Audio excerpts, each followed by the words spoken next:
प्रथम स्कंद, पहला अध्याय। ऋषियों का प्रश्न और सूत जी का आगमन। यह अध्याय नैमिषारण्य नामक एक पवित्र वन में शुरू होता है, जहाँ हजारों ऋषि एक महान यज्ञ कर रहे थे। ये सभी ऋषि बहुत ज्ञानी थे और वे इस सृष्टि के परम सत्य के बारे में जानना चाहते थे। उन्हें ये जानने की उत्सुकता थी कि इस ब्रह्मांड का मूल कारण कौन है और किस शक्ति से ये पूरा संसार चलता है। जब ये यज्ञ चल रहा था, तभी वहाँ सूत जी नामक एक महान ज्ञानी मुनि आए। सूत जी ने ऋषि व्यास से ज्ञान प्राप्त किया था और वे वेदों तथा पुराणों के बहुत बड़े ज्ञाता थे। जब ऋषियों ने सूत जी को देखा तो वे बहुत प्रसन्न हुए। वे जानते थे कि सूत जी ही उनके प्रश्नों का उत्तर दे सकते हैं। सभी ऋषियों ने सूत जी का स्वागत किया और उनसे विनम्रता पूर्वक अपने प्रश्न पूछे। उन्होंने कहा, हे सूत जी, आपने सभी पुराणों और वेदों का ज्ञान प्राप्त किया है। कृपया हमें ये बताएं कि इस सृष्टि का निर्माण किसने किया और वह कौन सी शक्ति है जो इसे चलाती है। हम उस परम शक्ति के बारे में जानना चाहते हैं। सूत जी ने ऋषियों के प्रश्नों को सुनकर बहुत प्रसन्नता व्यक्त की। उन्होंने कहा कि उनका ये प्रश्न बहुत महत्वपूर्ण है और इसका उत्तर देवी भागवत पुराण में दिया गया है। उन्होंने ऋषियों को बताया कि वो परम शक्ति कोई और नहीं बल्कि स्वयं आदि शक्ति महादेवी है, जो इस सृष्टि की जननी है। यह अध्याय देवी की महिमा को जानने की जिज्ञासा से शुरू होता है और ये बताता है कि कैसे देवी ही इस सृष्टि की मूल शक्ति है। सृष्टि की उत्पत्ति और देवी की महिमा।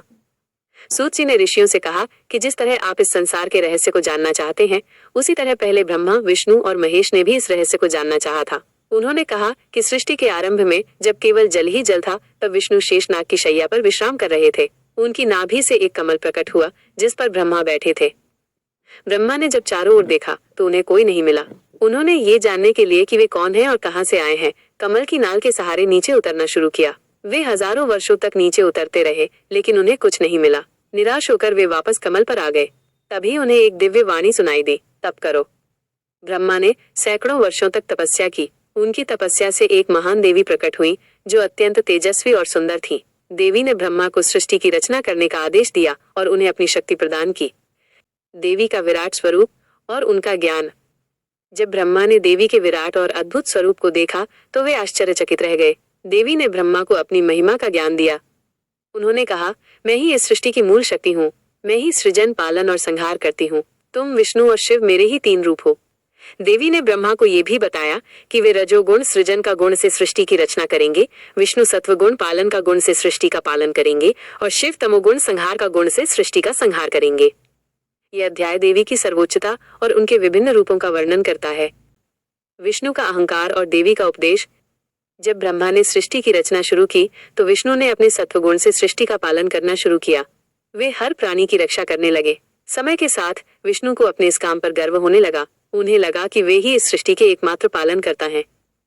विष्णु के मन में इस अहंकार को देखकर देवी ने एक और लीला रची। वे एक तेजस्वी स्त्री के रूप में प्रकट हुई और उन्होंने विष्णु को अपनी माया का अनुभव कराया। देवी ने विष्णु को बताया कि वे ही सभी शक्तियों का स्रोत हैं और विष्णु का अस्तित्व उन्हीं के कारण है। विष्णु का तप और देवी का वरदान। जब विष्णु ने देवी की शक्ति को समझा तो उनका सारा अहंकार चूर चूर हो गया। उन्होंने देवी से क्षमा मांगी और उनकी कठोर तपस्या करने का निर्णय लिया। विष्णु ने हजारों वर्षों तक तपस्या की, जिससे देवी प्रसन्न हुई। देवी ने विष्णु को दर्शन दिए और उनसे कहा, हे पुत्र, तुम्हारी तपस्या से मैं बहुत प्रसन्न हूँ। जब भी इस सृष्टि पर कोई संकट आएगा, तुम मेरे ही अंश से अवतार लोगे और धर्म की रक्षा करोगे। इसी संदर्भ में देवी ने उन्हें दशावतार, मत्स्य, कूर्म, वराह आदि की भी प्रेरणा दी। शिव का अभिमान और उनका विनाश। विष्णु की तरह शिव को भी अपनी शक्ति पर अभिमान हो गया था। उन्हें लगा कि वे ही इस सृष्टि के सबसे शक्तिशाली देवता हैं, क्योंकि वे संहार कर सकते हैं। शिव ने भी अपनी शक्ति का प्रदर्शन करने के लिए एक भयानक रूप धारण किया। शिव के इस अहंकार को देखकर देवी ने उन्हें भी सबक सिखाने का निर्णय लिया। उन्होंने शिव के सामने एक और भी भयानक और शक्तिशाली रूप धारण किया। देवी का ये रूप इतना तेजस्वी था कि शिव भी भयभीत हो गए। शिव का समर्पण और देवी की कृपा। जब शिव ने देवी का भयानक रूप देखा तो उनका सारा अहंकार चूर चूर हो गया। वे देवी के चरणों में गिर गए और उनसे क्षमा मांगी। शिव ने कहा कि वे अपनी गलती को समझ गए हैं और वे ही इस सृष्टि की एकमात्र परम शक्ति हैं। देवी ने शिव पर कृपा की और उन्हें बताया कि वे और पार्वती, सती एक दूसरे के बिना अधूरे हैं। उन्होंने शिव को वरदान दिया कि वे हमेशा उनकी शक्ति के साथ रहेंगे और सृष्टि का संतुलन बनाए रखेंगे। देवताओं का अहंकार और देवी का ज्ञान। जब ब्रह्मा, विष्णु और शिव को देवी का ज्ञान हो गया था, तब अन्य देवताओं को भी अपनी शक्तियों पर अहंकार होने लगा। उन्हें लगा कि उन्होंने ही सृष्टि का पालन किया है। इस अहंकार को दूर करने के लिए देवी ने एक यक्ष यज्ञ का रूप धारण किया और देवताओं के सामने प्रकट हुई। देवताओं को यह समझ नहीं आया कि वो कौन है और उन्होंने उसका उपहास करना शुरू कर दिया। देवताओं की परीक्षा और उनकी अज्ञानता। यक्ष ने देवताओं से पूछा, तुम कौन हो और क्या करते हो? देवताओं ने कहा, हम अग्नि हैं और हम सब कुछ जला सकते हैं। यक्ष ने अग्नि से एक छोटा सा तिनका जलाने को कहा, लेकिन अग्नि उसे जला नहीं पाया। फिर यक्ष ने वायु से कहा, तुम कौन हो और क्या करते हो? वायु ने कहा, मैं वायु हूँ और मैं सब कुछ उड़ा सकता हूँ। यक्ष ने वायु से भी उसी तिनके को उड़ाने को कहा, लेकिन वायु उसे हिला भी नहीं पाया। ये देखकर देवताओं को अपनी गलती का एहसास हुआ। देवी का ज्ञान और देवताओं का पश्चाताप। जब देवता अपनी शक्तियों का प्रदर्शन करने में असफल रहे तो वे बहुत लज्जित हुए। तभी यक्ष के रूप में देवी ने उन्हें अपने असली स्वरूप में दर्शन दिए। देवी ने उन्हें बताया कि उनकी सभी शक्तियां उन्हीं की दी हुई हैं। यह सुनकर देवताओं का अहंकार दूर हो गया और उन्होंने देवी से क्षमा मांगी। इस अध्याय में यह दर्शाया गया है कि सभी शक्तियां देवी से ही आती हैं और कोई भी देवी से श्रेष्ठ नहीं है। सृष्टि का संहार और देवी का निवास। सूत जी ने ऋषियों से कहा कि जिस तरह देवी सृष्टि की रचना और पालन करती हैं, उसी तरह वे इसका संहार भी करती हैं। जब इस सृष्टि का अंत होता है तो सब कुछ देवी में समा जाता है। तब न तो कोई ग्रह होता है, न कोई तारा और न ही कोई देवता। उस समय देवी ही एकमात्र परम सत्य के रूप में विराजमान होती हैं। वे अपने निवास स्थान मणिद्वीप में रहती हैं, जो सबसे पवित्र और सुंदर स्थान है। मणिद्वीप एक ऐसा स्थान है जहाँ केवल देवी और उनकी शक्तियाँ रहती हैं। देवी का निवास और उनकी शक्तियाँ। सूत जी ने मणिद्वीप का विस्तार से वर्णन किया। उन्होंने बताया कि ये स्थान सोने, चांदी, हीरे और अन्य रत्नों से बना है। वहाँ हर पेड़ पौधा, हर पर्वत और हर नदी दिव्य है। वहाँ देवी अपने सिंहासन पर विराजमान होती हैं और उनके चारों ओर सभी देवता और ऋषि उनकी सेवा करते हैं। देवी के निवास में उनकी सभी शक्तियाँ रहती हैं, जैसे कि लक्ष्मी, सरस्वती और पार्वती। ये सभी शक्तियाँ देवी की ही विभिन्न रूप हैं। सूत जी का ज्ञान और देवी का रहस्य। जब सूत जी ने देवी की महिमा का इतना विस्तार से वर्णन किया तो ऋषियों ने उनसे पूछा कि क्या देवी को जानना संभव है? सूत जी ने कहा कि देवी का ज्ञान अनंत है और कोई भी उन्हें पूरी तरह से नहीं जान सकता।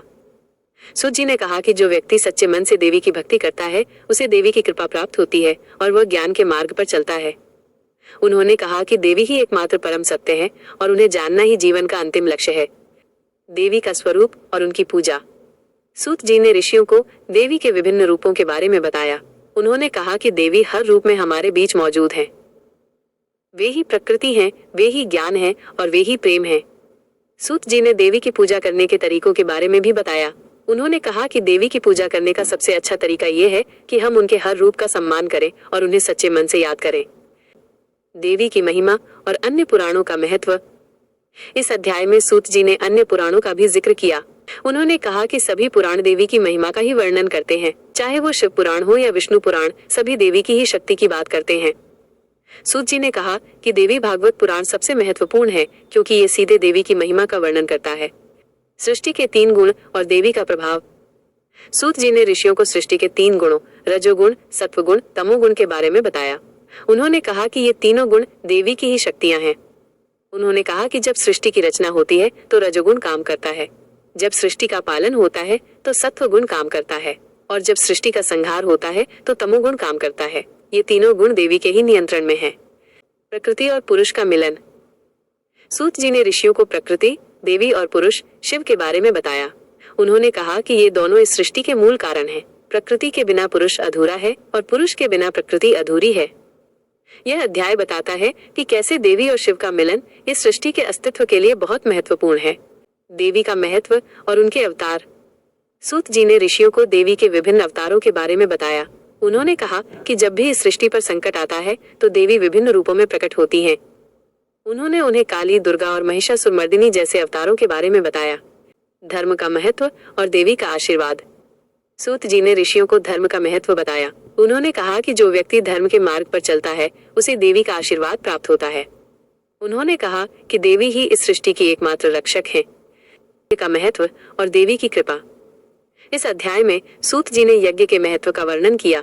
उन्होंने कहा कि यज्ञ देवी को प्रसन्न करने का एक तरीका है। जो व्यक्ति सच्चे मन से यज्ञ करता है उसे देवी की कृपा प्राप्त होती है। यह अध्याय बताता है कि कैसे यज्ञ के माध्यम से हम देवी से जुड़ सकते हैं। ये प्रथम स्कंद की पूरी कहानी थी। अगर आपको ये कहानी पसंद आई तो कमेंट करके ज़रूर बताएं कि इसका कौन सा हिस्सा आपको